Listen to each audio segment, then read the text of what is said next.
구약시대의 유대인들은 하나님을, 여호와 하나님을 예배했죠. 여호와 하나님은 유일신이에요. 즉 이 얘기는 뭔가 하면 구약시대 유대인들은 세상의 신은 오직 하나님 한 분만이다, 이렇게 고백을 했어요. 물론 우리도 마찬가지죠. 그런데 갑자기 초대교회 때 예수님이 오셔서 내가 하나님이다 라고 말씀을 하시더니 얼마 안 있어서 예수님이 승천하신 다음에는 또 성령이 임재를 하셨어요. 그래서 많은 성도들이 성령의 능력과 감동으로 갖가지 능력을 행하기 시작했어요. 이거 뭘까? 여호와 하나님이라고 부르더니 예수 그리스도를 성자 하나님이라고 부르고, 그리고 예수님이 또 다른 보혜사를 너에게 보낼 터인데 그분은 성령이시고 그분도 나와 똑같은 하나님이시다라는 것을 가르치셨어요. 유대인들이 이제 헷갈리기 시작하는 거예요. 불과 얼마 전까지만도 하나님은 여호와 하나님만 계셨는데 갑자기 예수님도 하나님이시라고 그래요. 성자 하나님, 성령님도 하나님이라고 해서 성령 하나님. 갑자기 신이 하나였다가 셋으로 늘어난 거죠. 이건 정말 헷갈리기 그지없는 상황이에요. 이 문제를 어떻게 해결할 거냐. 그것 때문에 초대교회가 많은 회의를 했고요. 아주 커다란 전 지역, 전 세계의 회의를 여러 번 소집했었어요. 그리고 이 회의를 소집하면서 내린 결론이 뭐냐면 삼위일체라고 하는 교리예요. 전에도 한번 말씀드렸지만 삼위일체라는 말은 성경에 안 나오는 이야기고요. 이것은 전적으로 신학적인 용어예요. 좀 전에 여러분들에게 문제 제기를 했던, 아니 하나님은 한 분이라고만 배웠는데 어느 날 갑자기 예수님도 하나님이라고 그러고 성령님도 하나님이라고 그러는 건 뭐야 이게. 그래서 헷갈리는 이들에게 초대교회는 교회 회의를 통하여 야훼 하나님, 성자 하나님, 성령 하나님, 즉 성부, 성자, 성령, 이분 다 하나님이시고 이분은 하나님이라는 한 몸이다. 다만 이분들의 위격, 이분들의 위치는 성부, 성자, 성령이라는 칭호를 통해서 이분들의 사역이나 혹은 이분들이 역사하는 내용에 따라서 구분할 수 있다. 이렇게 결론을 내린 거예요. 그 교리가 바로 삼위일체라고 하는 거예요. 성경에는 삼위일체라는 말도 안 나오고요. 어느 한 곳에 성부 하나님, 성자 하나님, 성령 하나님은 한 몸이십니다 라고 하는 표현도 없어요. 다만 성자 예수 그리스도의 십자가와 부활의 사역, 성령 하나님께서 이 땅에 오셔서 우리에게 예수를 그리스도로 고백하게 하는 믿음의 힘을 더하시고 그 고백을 통해서 구원받은 성도를 성도로 유지시켜가게 하는 힘, 이 능력을 주셨고 그 능력을 받은 성도들이 함께 모여서 교회를 세웠다. 이 과정은 성령 하나님의 능력이다 라고 고백을 하는 거죠. 그러다 보니까 초대교회 때 조금 이상한 주장들이 나오기 시작했어요. 이른바 성부 하나님은 창조의 하나님, 성자 하나님은 구원의 하나님, 성령 하나님은 교회의 하나님이라고 하는 각각의 능력이나 역할에 따라서 하나님을 구분하는 그런 주장들이 있었어요. 얼핏 좀 전에 제가 얘기했던 것하고 거의 흡사해 보이는데 라고 이야기할 수 있는지 몰라도 이걸 양태론이라는 전문 용어를 사용해요. 하나님이 시대마다 다른 모습으로 나타나셨습니다. 오셨습니다. 이 얘기예요. 그런데 이것은 사실상 이단적 주장이고 초대교회에서는 이 주장이 이단으로 규정됐어요. 하나님은 한 분인데 하나님이 한 분 하나님이 창조도 하시고 우리를 구원도 해주시고 우리에게 교회를 세울 수 있는 힘과 구원의 능력도 주셨다. 이것이 삼위일체 하나님을 주장하는 다른 주장이에요. 자, 이렇게 갑자기 예수님께서 십자가에 달리시기 전에 이별을 예감하는 제자들에게 내가 너희와 이제 이별을 하는데 그러나 너희는 고아처럼 버려진 존재가 아니고 내가 너희에게 보혜사로 살았듯이 이제 또 다른 보혜사를 너희에게 줄 것이다. 그분이 오셔서 너희와 함께 계실 것이다. 너희 안에 계실 것이고 너희 곁에 계실 것이며 너희와 동행하실 것이다. 이렇게 이제 말씀하셨어요. 제자들이 이 말이 사실상 무슨 말인지 잘 몰랐어요. 그런데 예수님이 오늘 본문 우리가 읽은 말씀 가운데 16절에 이 성령에 대해서 뭐라고 또 한 말씀해 주셨는가 하면 또 다른 보혜사 성령은 어떤 분이냐 하면 진리의 영이다. 이 성령님이 영적 존재이신데 이분은 어떤 영적 존재이신가 하면 바로 진리가 되신 분이다. 여러분 기억하세요? 예수님이 이 앞에 보면 6절 한번 보십시다. 14장 6절 여러분이 한번 같이 읽어주시겠어요? 시작.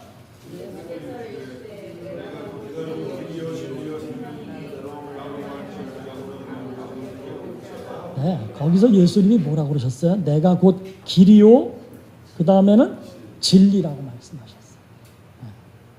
네, 내가 바로 진리다 라고 말씀하셨어요. I'm truth. 내가 진리다.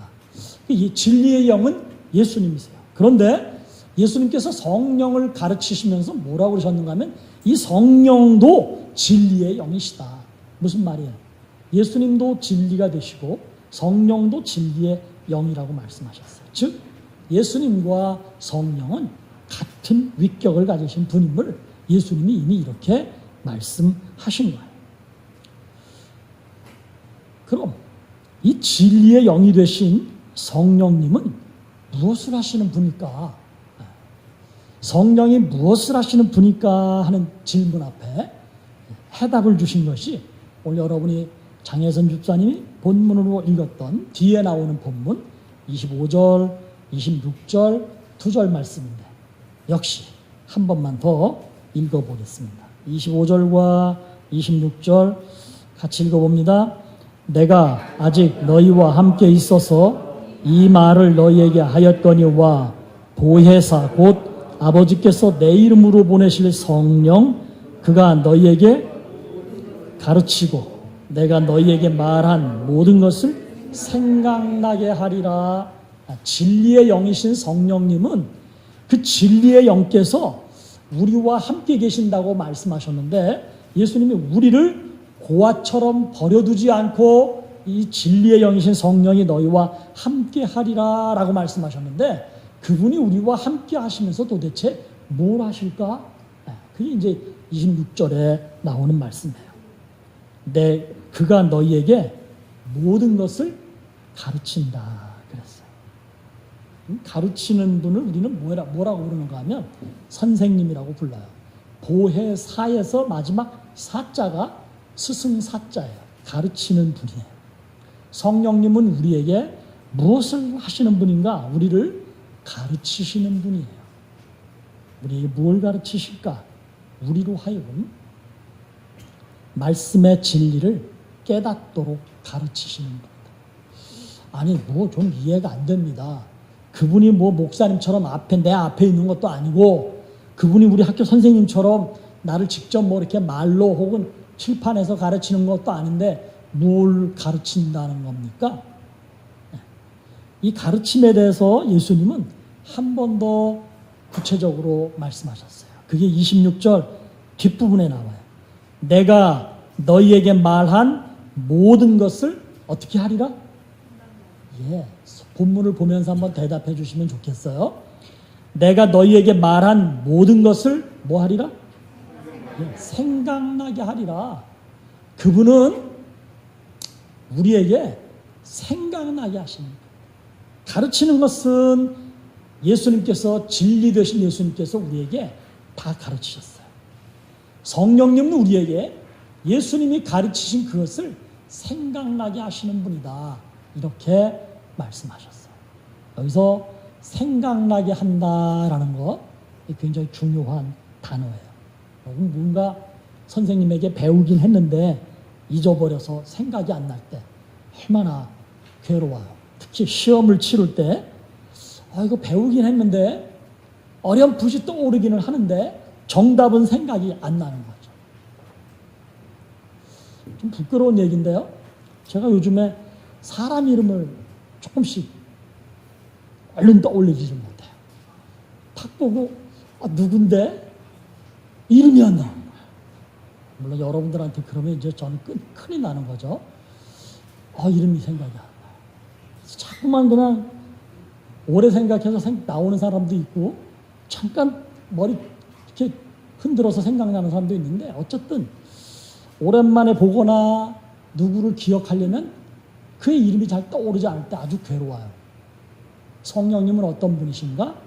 우리로 하여금 예수 그리스도께로부터 배운 것, 가르침 받은 것을 생각나게 하시는 분이다 라고 말씀하셨어요.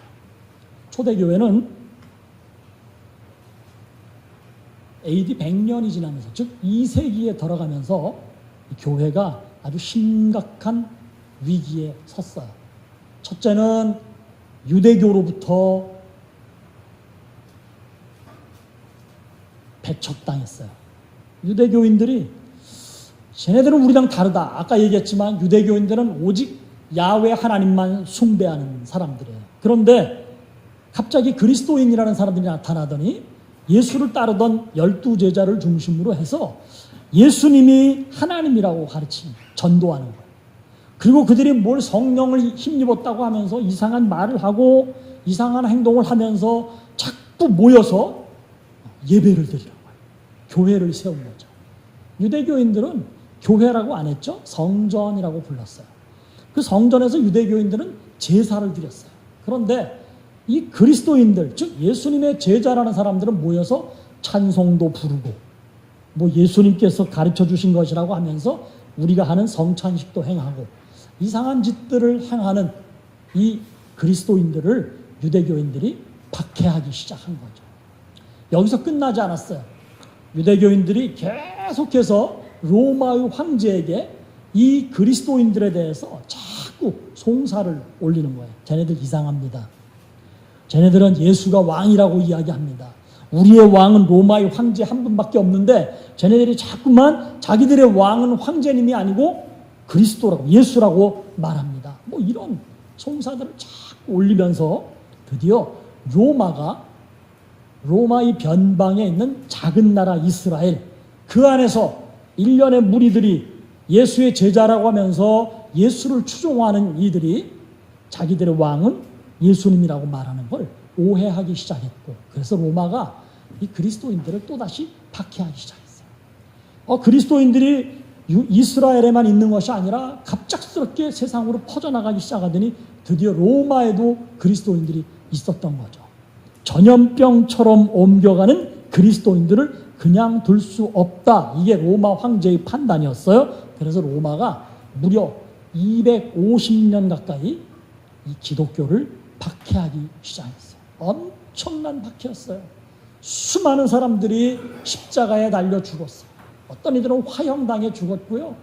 어떤 이들은 차가운 얼음바닥에서 얼려 죽이기도 하고 찔려 죽고 배임당해서 죽었고 엄청난 고문을 당하다가 죽는 수많은 그리스도인들이 생겨나기 시작했어요. 이른바 순교자들. 이 박해의 시대, 250년 동안 지속되었던 엄청나고 끔찍한 박해 시대에 여러분, 우리가 겉으로만 보면요, 그 박해 앞에서도 나는 예수가 나의 주, 나의 하나님임을 고백합니다 라고 하며 순교당한 사람들만 있는 것은 아니에요. 따지고 보면 그렇게 순교당하는 사람들보다 더 많은 사람들이 예수님을 배신하는 배교자가 되었어요. 너 예수를 믿을래 안 믿을래? 믿는다고 하면 바로 죽이는 것이고 안 믿는다고 하면 바로 살려주는 이런 상황이 오랫동안 지속이 됐어요. 이 박해는요, 로마에서만 있었던 게 아니에요. 우리나라에서도 박해는 있었어요. 우리나라에 그리스도교가 처음 들어왔을 때 예수를 믿는다는 걸 죄로 여겼고 예수를 믿는다는 죄 때문에 수많은 사람들이 죽임당했어요. 6.25 전쟁 이전에 북한에서 예수를 믿는 수많은 그리스도인들이 공산당의 박해로 죽었어요. 견뎌내지 못하던 수많은 그리스도인들이 월남을 하기 시작했어요. 6.25 전쟁 당시에도 북한군들에 의해서 교회가 불타고 그리스도인들이 죽었던 수많은 사건들이 있어요. 여러분, 이런 시대에 예수의 이름 때문에 죽어야 하는 그런 시대에 알았어요.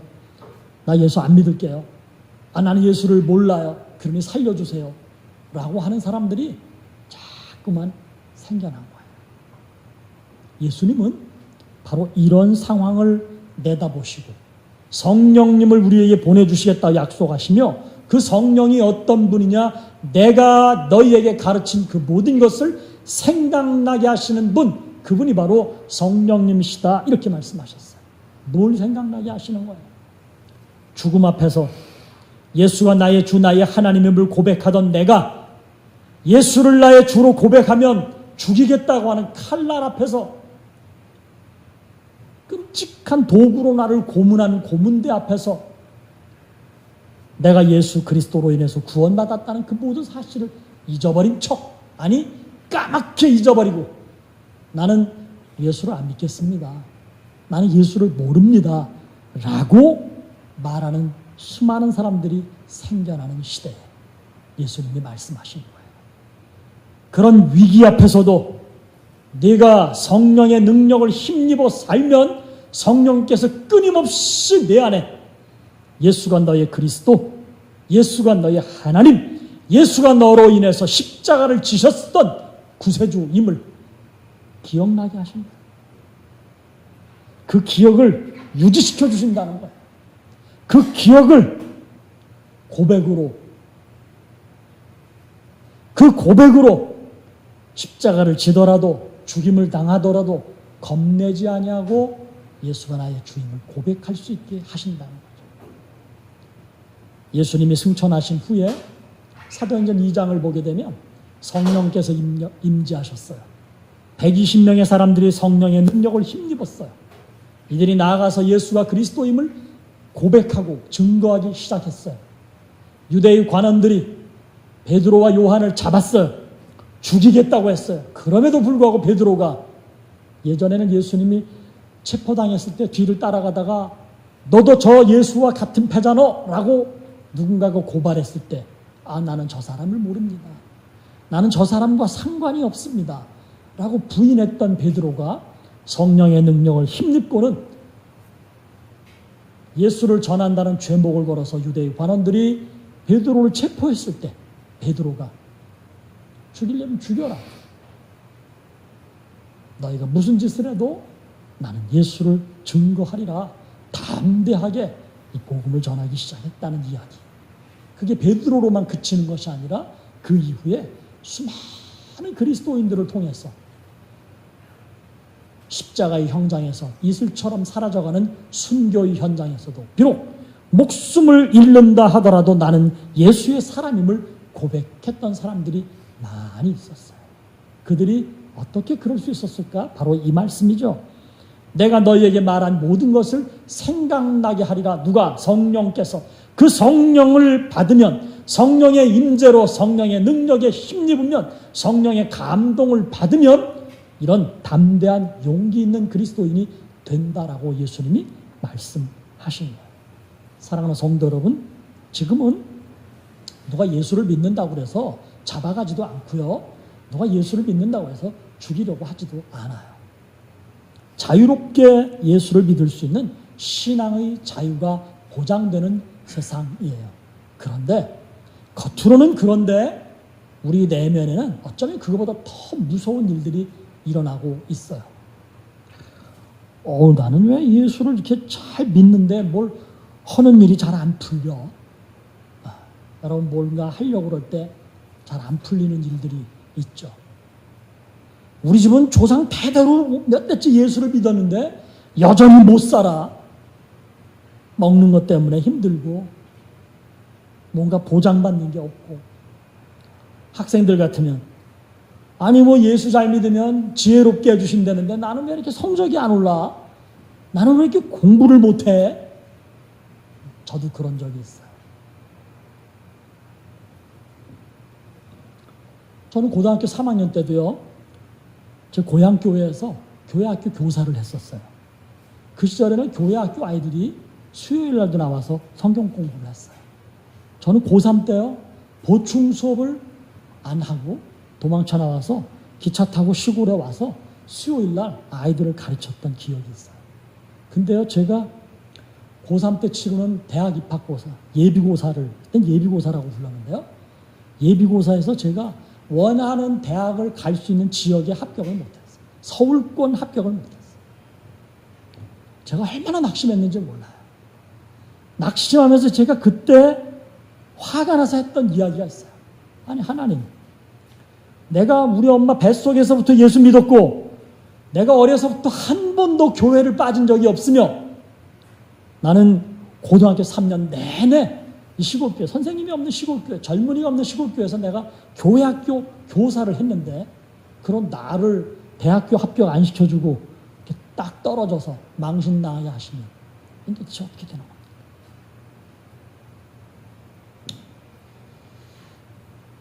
왜 그랬는지는 모르겠어요. 내 실력이 그 떨어질 실력은 사실 아니었어요. 왜 내가 그렇게 됐을지 모르겠어요. 지금도 그때의 심정을 계속 유지했다면 저는 아니 하나님, 내가 그렇게 하나님 앞에 충성했고 어려서부터 그렇게 예수를 잘 믿었는데 나도 좀 좋은 대학교 가게 해주면 얼마나 좋아요. 내가 김원 집사 학교 선배면 얼마나 더 좋겠어. 그런 생각 충분히 할 수 있죠.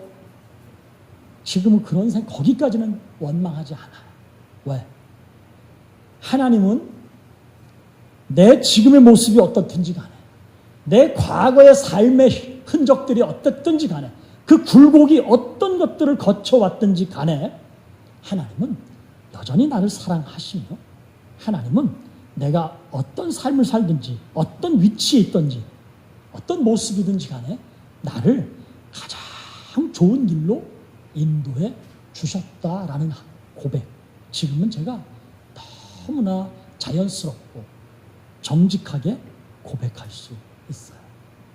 왜냐하면 사람들이 예수를 믿는다고 죽이진 않아요. 그러나 예수를 믿는데도 내 인생이 왜 이렇게 안 풀리냐 하는 것 때문에 낙심하거나 절망하는 사람들이 많아요. 그래서 더 이상 예수를 안 믿겠다고 돌아서는 사람들도 있어요. 차라리 죽인다는 위협 앞에 돌아서면 모를까, 내 인생이 좀 안 풀렸다고 해서, 돈이 잘 안 벌린다고 해서, 내가 뭐 출세를 하지 못했다고 해서, 내가 뭐 좋은 대학교를 가지 못했다고 해서 예수를 안 믿겠다고 돌아서는 사람들이 실제로 있는 거죠. 그런 사람들이 더 많아요. 그리고 겉으로는 예수를 믿는 것처럼 보이지만 뒤돌아서서는 예수를 믿는 사람이 하면 안 되는 행동이나 그런 모습을 보이는 사람들도 많아요. 그리고는 예수를 믿는 척 하는 거죠. 무늬만 그리스도인인 사람들이 너무 많아요. 진실하지 못한 그리스도인이 너무 많아요. 진실하지 못한 것 때문에 마음이 괴로워하고 가슴을 쳐야 하는데 진실하지 못함 때문에 고민하기는커녕 진실하지 못한 게 어쩔 수 없는 것이냐? 그럴 수도 있지. 이게 우리가 사는 이 시대의 모습이에요. 왜? 성령이 내게 생각나지 않게 하기 때문에, 내 안에 성령께서 함께 하시지 않기 때문에, 내가 성령과 동행하지 않기 때문에 그런 모습들이 드러나는 거죠. 사랑하는 성도 여러분, 우리는 이미 성령을 받은 사람들이에요. 내가 예수를 그리스도로 고백하는 그 순간 성령이 내게 이미 임하신 것이에요.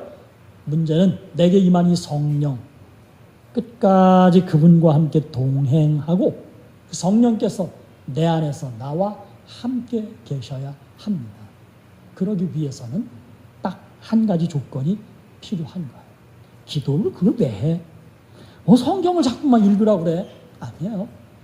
하나님의 말씀인 성경을 우리가 읽을 때마다 이 기록된 성경, 기록된 하나님의 말씀을 통해서 우리 안에 감동이 오는 거예요. 하도 성경을 안 읽어서 성경 퀴즈 대회 한번 하려고 하는 거예요. 기도를 왜 하라고 그래? 기도해야죠. 기도를 해야 내가 나를 돌아볼 수 있는 거예요. 기도를 해야 하나님이 나를 사랑하신다는 것을 자꾸 깨닫게 되는 거예요. 기도를 해야 성령께서 나와 동행하심을 자꾸 생각하는 거예요. 그 생각이 없기 때문에, 하나님이 나를 사랑하신다는 생각이 없기 때문에, 내가 하나님의 사람이라는 자아의식, 정체성이 없기 때문에 우리가 자꾸 다른 짓을 하는 거죠. 그래서 여러분, 기도와 말씀, 묵상이 내가 성령과 동행할 수 있는 힘이라고 하는 거예요. 8월 19일 날 아까 송 권사님 기도하셨는데 성경 퀴즈 대회를 마태복음, 마가복음, 누가복음, 요한복음, 사도행전까지 잡았어요. 양이 작지 않아요. 프린트를 아직 못했는데 이따가 우리 백 집사님 통해서 다시 프린트를 좀 하게 하겠습니다. 예상 문제를 130문제인가 가져왔어요. 저지난주 암송까지 한 150문제가 나가요. 조별 모임을 할 거예요. 여러분들에게 제가 마태복음부터 사도행전까지 한 몇 번을 읽으라고 이야기하는 건 무리라는 걸 제가 알고 있어요. 절대로 여기 그렇게 하실 분이 많지 않아요. 그래서 괜히 조별로 묶은 게 아니고요. 한 조가 5명이에요. 시험 범위는 마태, 마가, 누가, 요한, 사도행전 5개예요. 이쯤 되면 어떻게 하라는 거구나. 머리가 도는 분들은 알 거예요. 그렇게 좀 나눠서라도 이번 기회에 마태복음만이라도, 마가복음만이라도, 사도행전만이라도 내가 한번 열심히 좀 읽어보겠다. 잘 안 읽으니까 그럼 목사님이 주신 이 문제를 좀 풀면서라도 내가 성경을 한번 읽어보겠다. 그런 뜻으로 성경 퀴즈를 하는 겁니다. 여러분, 말씀이 우리에게 주는 힘이 있어요. 말씀이 내게 주는 능력이 있어요. 말씀을 읽으면서 깨달음이 생기는 거고, 말씀을 읽으면서 자기를 돌아보는 것이며, 말씀을 읽으면서 하나님이 나를 사랑하신다는 확신을 갖게 되는 거예요. 짧은 시간이지만 하루에 정말 짧은 5분, 10분이어도 내가 하나님과의 관계를 유지하는 기도를 가질 때 나는 하나님의 사람이라는 확신이 드는 거예요. 그게 있어야 자기를 돌아보는 거예요. 자기의 부끄러운 모습, 자기의 죄된 모습이 눈에 보이는 거예요. 미러처럼, 거울처럼. 기도를 해야 하나님이 나를 사랑하신다는 확신을 가지게 되는 법이에요. 성령은 그런 하나님이세요. 하나님이 저와 여러분을 얼마나 사랑하시는지 생각나게 하시는 분이고, 하나님이 나를 얼마나 바른 길로 인도하시는지를 깨닫게 하시는 분이에요. 가끔은 내가 하나님 앞에서 얼마나 부끄러운 존재인가를 스스로 돌아보게 만드는 분, 그분이 바로 성령님, 진리의 영이시다라는 말씀 기억하시기 바랍니다. 기도합시다. 하나님 감사합니다. 진리의 말씀이신 성경을 가까이 하며 진리의 선생님이신 성령님의 인도하심을 받는 우리 나무가족들이 되게 해 주시옵소서. 하나님의 말씀을 읽을 때 지식으로만 간수하는 것이 아니라 그 말씀에 담겨있는 하나님의 사랑을 깨닫게 하시며, 그 말씀이 내게 깨우치게 하시는 내 부끄러운 모습, 죄된 모습 알게 하시옵고, 하나님과의 교제를 통하여 내가 얼마나 소중한 하나님의 사람인가를 새기는 우리 나무가족들이 되게 해 주시옵소서. 예수님의 이름으로 기도드립니다. 아멘.